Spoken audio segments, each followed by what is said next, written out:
And hello, everybody. Welcome to FSU Coach Live. My name is Tim Bankhurst, and today's special guest is Molly Grisham. She is the owner and lead facilitator of mollygrisham.com. Molly, I'm gonna ask you about what you do in a little while, but if you wouldn't mind, just explain how you got to what you're doing today. Sure. I spent 20 years in athletics, mostly as a Division II college soccer coach, and I loved it. I loved working with student athletes. I thought it was something I would do forever. But probably the last 8 or 10 years of my career, I realized that what I loved about coaching was developing my players as people. And unfortunately, that's a small percentage of my job description in coaching. It was a lot of budget meetings and recruiting and compliance and admissions tours. And I really winning, began. right? What's that? And winning, right? And winning. Hopefully you squeeze that in as well. Yeah. But the part that I loved the most was just helping my players develop as people. And I realized I just wasn't getting to do that as much as I wanted to. And so I began to think about what would it look like to leave coaching, to start my own business, and to have an opportunity to work with teams and corporate groups and nonprofits all over the country on things like leadership and team building and culture, all the stuff that if we do it well, we have a good team or group experience. And if we do it poorly, we may struggle as a group. And so about 4.5 years ago, I made the decision to leave coaching to start my own business, and I haven't looked back since. It's been wonderful to have so many people that I get to connect with and work with on a daily basis. It's a brave decision, though. If I think about it, you've been this coach for a long time. Yeah. Okay, I'm just going to quit my salaried position where it's comfortable, and I'm going to go out on my own. And I think a lot of people would be very interested in doing that. Maybe not full time, but part time. Yeah. How do you make that decision, recognizing the vast risks that you're taking on? Yeah, so there were kind of two pieces to that. One was I began to do this work kind of on the side. So I was working with other teams in our athletic department or other coaches that I was friends with and kind of testing out my skills, honing my skills, seeing if this work was really for me and am I good at this? Because my work is really as an experiential facilitator, meaning I come in with these hands-on tools and processes that help people develop in real time. So part of it, and for those who are thinking, maybe I do want to make a leap at some point, is can you start to do a little bit of it now to set yourself up for success? And so the feedback from that was positive, and I was starting to get more interest from other people.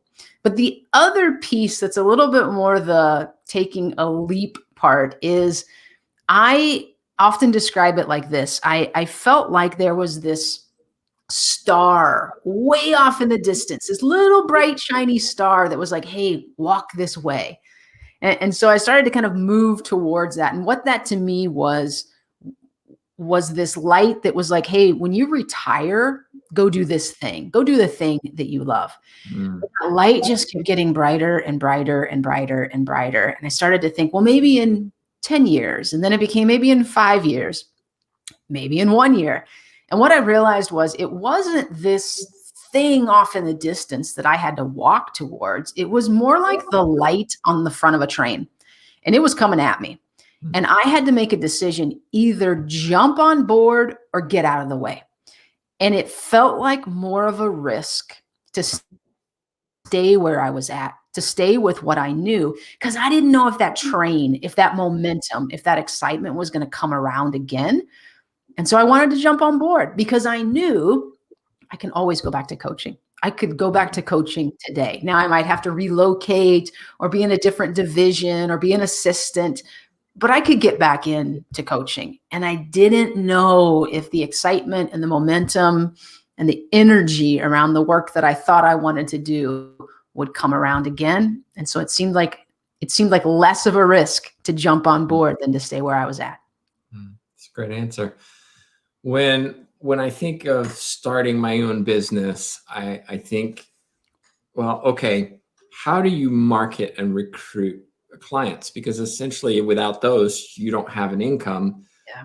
Well, it's very helpful if you're a massive sports personality, right? A LeBron James or someone like that who can come, oh yeah, we know him. We want him to come and speak, as opposed to, and I mean this in all due respect, a college coach who, isn't on USA Today. Right.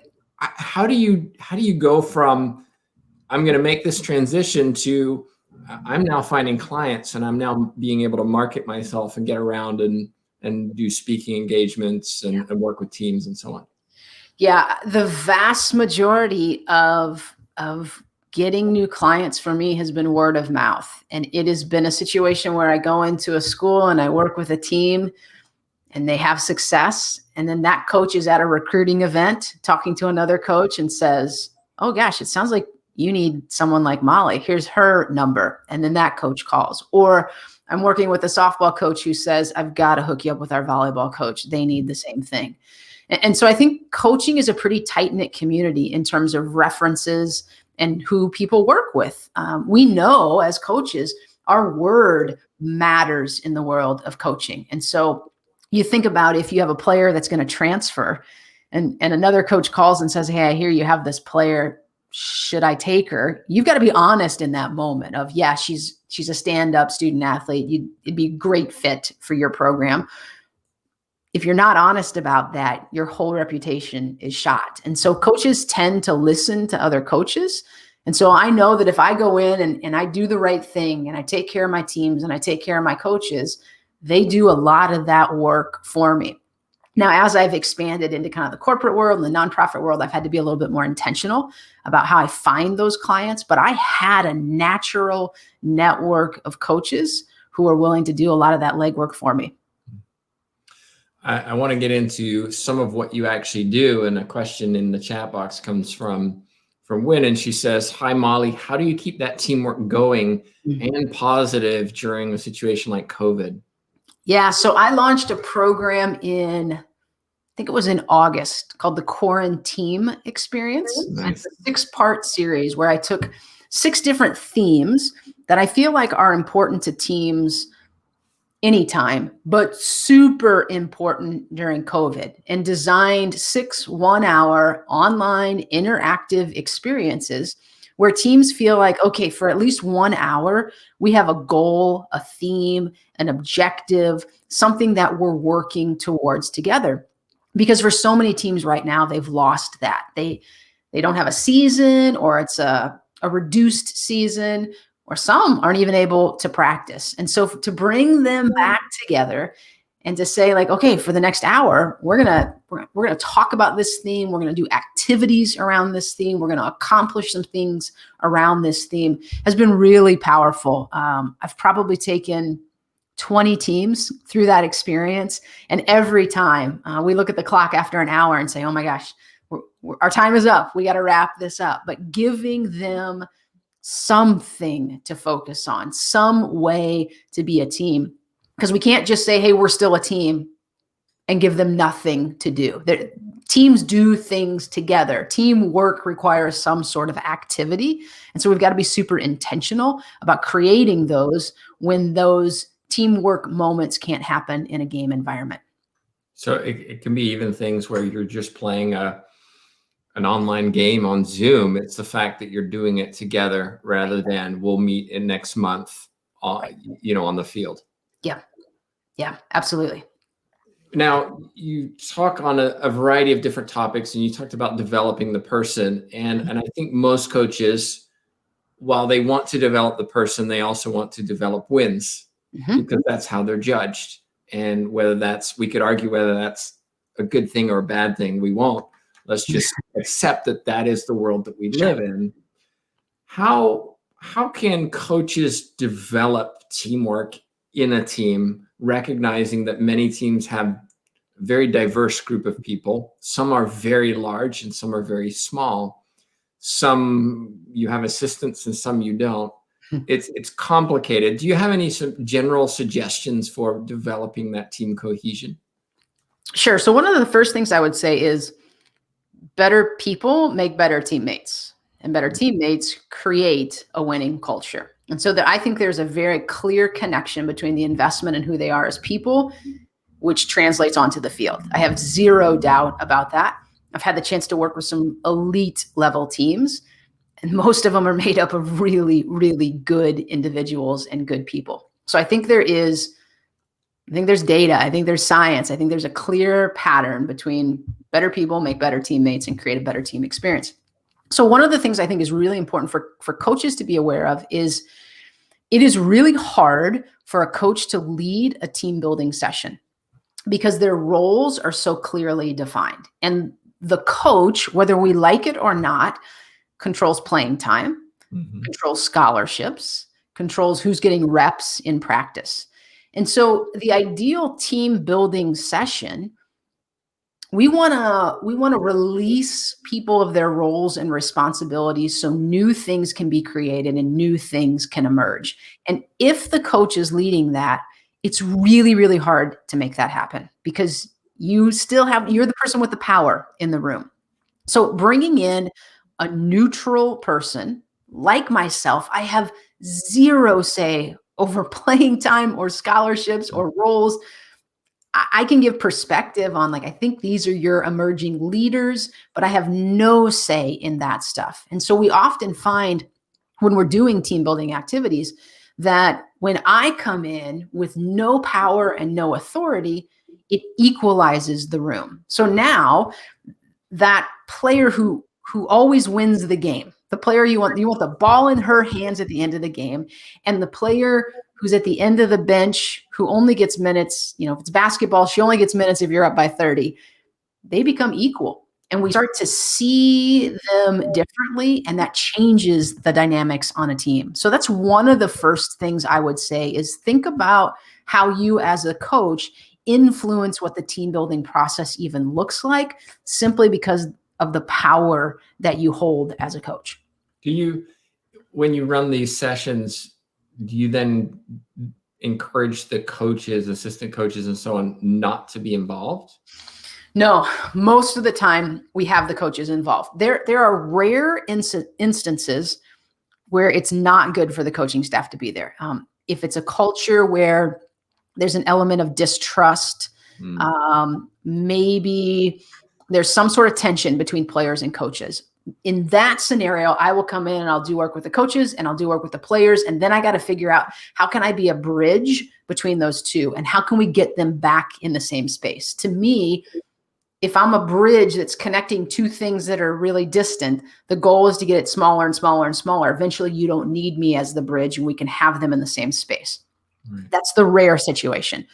Most of the time, I want to get everybody involved in the program in the same room for a couple of reasons. One is we see our coaches differently when they're participating in these activities. All of a sudden, they become human, and we don't get to see that side of coaches very often. But the other thing is I'm going to leave campus. At some point, I'm going home. And now coaches have observed their players in new and different ways, and they're able to keep that conversation alive. They're able to say at halftime of a game, remember that team building activity we did 2 weeks ago? And we didn't think we could accomplish it, and we did it, and you stepped up, and you did this, and you were vocal. Let's go do that in the second half. And so it's a way to take it from just being a box that you check. We brought in a consultant. She did this thing for us. It's done, versus this is going to become integrated into the fabric of our program. So most of the time, I want coaches, athletic trainers, strength and conditioning coach, all of those voices in the same room going through the same process. You made a really good point at the end there about checking boxes, where a lot of athletic departments will, we need a nutritionist to come in, or, we need somebody to talk on this. How do you, and I've been a participant in those, and I've also been a speaker in those. And sometimes you come in and you do the talk, oh yeah, that was great.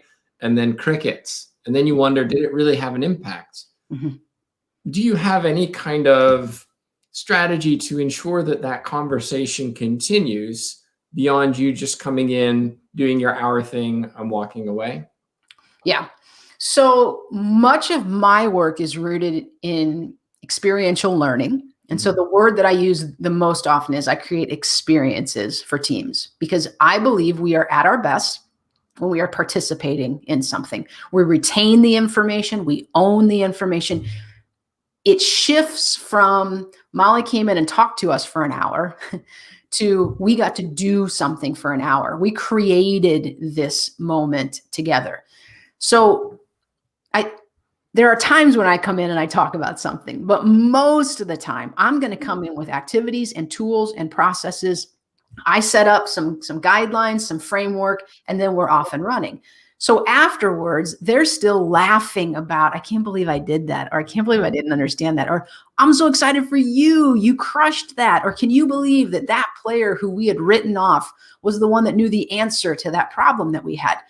So when you think about our lives in general, we often talk about our shared experiences, whether it's going to a concert with a friend or going to a sporting event with a friend. When we have experiences, they're ingrained in who we are at a deeper level. And it works so well for student athletes because so many of my processes are very hands-on. They're very kinesthetic. And that's how athletes learn. So you think about a basketball player, let's say it's a 5-year-old that says, I want to learn how to play basketball. The first thing we're going to do is put a basketball in her hands. Okay, let's learn how to dribble. Let's learn how to pass. Let's do these things. Now, we might say to her, you should watch some YouTube videos and you should watch the WNBA, but we're going to put a ball in her hands. So if a coach says to me, we crumble under adversity, I want to put them in situations where there's adversity so we can figure out what are the skills that we need to develop to be better in those moments. So there's a big difference between talking at people and giving them information and then letting them actually experience it in real time. And then we debrief it together. It really resonates much deeper for them. I like the idea of, well, as having everybody on a neutral playing field. I know that's a cliche, but it allows, as you mentioned, that bench player to step up and actually see success. Right. It may not be, oh, look at what a great athlete I am, but they're successful in something. And it also shows the coaches that they can be successful in something. Mm-hmm. And in many ways, you're starting to identify potential leaders who may not think they're leaders, but could be leaders. Right. And one of the questions I've asked before, and I mentioned to you, we've had over 100 people on this show. And one of the questions I have is captaincies. And especially in US sports, captaincies can be a very big thing. How should coaches decide who is a captain? Should coaches decide who is the captain? And do you think that captains, the responsibilities they have are maybe bigger than they should be? It's multiple questions there, but I just get these different responses from everybody. And I'm personally, I want to know clarity. I want to know what you think on these topics. Yeah, so I have teams that use different models. I have teams that use the traditional, these are our captains model. I have teams that use a leadership council or a leadership committee where they select maybe a player from each class. And then I have teams that say, we're all leaders, we're not naming captains. And it works in different ways for different teams. I don't think there's one model that I would say it has to be this way. So you haven't found a pattern in any of this? In terms of success? Yeah. Well, the thing that I would say is the theme in all of it is the intentionality behind whatever process you select. So if you're going to select captains, if you're going to select a leadership council, or if you're going to say we're all leaders, there has to be intentional leadership development in each of those models. We can't just say we're all leaders, no captains. What does that mean? We don't know how to lead. Right? We don't know how to lead. Like, what are we supposed to do? And the same in if we name captains, okay, then we've got to set them up for success by intentionally developing them. But I think one of the things that coaches really have to think about, because I have a lot of coaches that call with that exact question of what model should I use? There's two things to consider. One is, what is your team ready for? So I know some teams that have done incredible leadership development and they're just ready to say we're all leaders and that's that. But we also have to think about, what does the coach need? So I have one particular team that I work with where the team was ready to just say we're all leaders, and they are. They've done an incredible job developing their leaders. But the coach, who I've gotten to know very well, needs to know who has her back in the locker room. Who can she count on? Who's that player when it all goes south? She can say, I need you in my office right now. We got to figure this out. So she needed that leadership counsel because she needed to know this is who I can go to. So there's both things that we have to consider there. What's our team culture ready for? But what do we need as coaches? I know I was very much like that coach. I needed to know, who can I call? Who can I count on? Who's got my back? Who's going to be that bridge between coaches and players?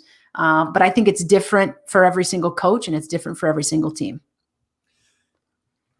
It's always complicated, right? It's never simple. Mm-hmm. One of the things that you highlighted, which I think I've never heard on this show or read anywhere, is this idea of training captains to be leaders. Mm-hmm. It's almost here's your badge, here's your C on your jersey. Congratulations, now go be a leader. Yeah. And we as coaches don't provide our captains with that training, and I think it's an important gap. Yeah, so there's lots of different ways that I work with teams. Some teams will bring me in and say, we can have you for one day. That's our budget. And then there are other teams that I would consider to be private clients that I work with year round on a regular basis. I'm on campus with them. I'm really a part of their staff. For those teams, a big part of what I do is I'm forecasting what's coming a year from now, and I'm developing those leaders now.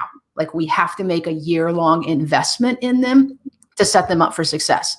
And so I wrote, I think it was maybe two blogs ago. Oh, no, it was, I posted a blog today. And I was working with a coach a few years ago, and we were thinking ahead about the next year. And he had a really strong senior class that year. This was a basketball team, talented, great leaders, kind of the total package in terms of your senior class. And so we started talking about what was coming the next year. And I said, how do you feel about it? And he's like, we've got talent in the pipeline.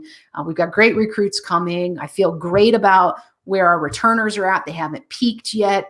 We're going to be okay talent-wise. And I said, well, what do you think about leadership? And he said, well, I can identify these two players. I think they're future like leaders, but he said, they're just not ready yet. And I kind of said, of course they're not. We haven't prepared them for that leadership journey yet. So let me start working with them. Let me start teaching them and really setting them up for success. So fast forward a year, I'm watching them play on TV. And one of the commentators said the names of these two players and said, they have come out of nowhere as leaders on this team. And I had to hit pause on the TV and rewind it and hear it again. And I laughed because I thought, yeah, if by out of nowhere you mean we've been working on that and planning for that for a year, then yes, it came out of nowhere. But it's no different than preparing an athlete for a skill set that you need in the game. So if you've got a backup point guard, you don't just let them sit on the bench for 2 years. You are teaching them, preparing them, developing them to be the starting point guard. We have to go through that same process with our leaders. And I remember another team I was working with a few years ago. I had a couple of young emerging leaders that we were really preparing for down the road. And one of them stopped me one time and she said, Molly, I've always been considered the leader on every team I've ever been with. She said, AAU growing up, high school, everywhere I've gone, I've been a leader. This is the first time anyone has taught me what it means to be a leader. So if we want to set them up for success, there is intentionality that we have to go through to prepare them for that. Now, we've talked a lot about athletes and developing athletes. What about the coaches? And one of the challenges that I've seen, whether director of FSU coach or a private consultant, is the coaches are often reticent about asking for help because we're opening up and exposing ourselves to someone else and recognizing that our program isn't perfect. What are some ways that you've been able to speak to coaches and allow them to open up to you and allow you into their program so you're not just helping the athletes, but also helping the coaching? Yeah, that's been the surprise of this journey for me, because I really thought I would come in and I would really help the student athletes, and the coaches would be a part of it, but my relationship would be more with the student athletes. And what I have loved is the relationship that I've developed with coaches. And what's interesting about it is 30 years ago, everyone in athletic administration was a former coach. Like you got done coaching, you became the athletic director. And that's just not the case now. And so there's a real disconnect for coaches feeling like, who can I talk to in my athletic department without causing concern about my competency as a coach? So you used to be able to go to your AD and say like, oh my gosh, I brought in this player who's just toxic and is a cancer on the team, and he or she is destroying our team culture, and I don't know what to do. And that person could say like, look, I've been in your shoes. You got to get rid of that player. It's not your mistake. You just got to do that. But now if you go to your AD and do that, there all of a sudden become these red flags of, well, why did you let that slip through? Why didn't you catch that in recruiting? And do you have a handle on your culture? Right. So there are a lot of coaches that feel like I just need a sounding board. I need somebody to talk through my frustrations, my concerns with. And I've been thrilled that that's become my role with a lot of coaches. And so for a lot of them, particularly some of the elite level coaches I work with, they just need somebody to listen. And they talk themselves through it. And then we get done. They're like, thanks for listening. I feel better now. But I've also had the privilege of sitting with coaches behind closed doors and offering some perspective and some suggestions. And so much of that is rooted in the trust that we develop. And again, that comes back to the word of mouth, when another coach can say like, yeah, Molly's seen it all in our program, and she's not going to go public with any of that. When other coaches know that, they feel like they can trust me as well. But a lot of that behind closed doors stuff is me just saying, I noticed something in practice today. Can you help me understand this? And letting them talk through that, because most coaches want to be really, really good.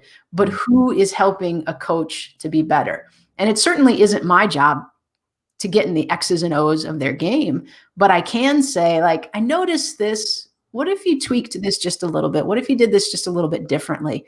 And most of the time, they're incredibly grateful that somebody has their back in that way, that someone is helping them be better, because coaches are incredibly competitive people as well, and they want to be at their best.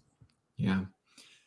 The interesting thing you talked about with athletic directors, which I think is worth mentioning, is that a lot of athletic directors now are not former coaches. Correct. And they've come in and from business or politics and really don't necessarily understand some of the challenges that coaches are going through. And we have a sport management program here at FSU, and I've encouraged those students, hey, you need to take our certificate in coaching so that you understand what a coach has to go through. Right. Because otherwise you may not have that empathy.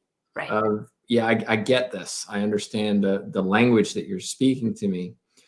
Think then just in terms of your career, both as a coach and now helping coaches and athletes, looking at those who want to improve as coaches or maybe get into the coaching profession. What kind of lessons would you impart to them in just how they might avoid some of the challenges that you've seen and the coaches that you've worked with have seen?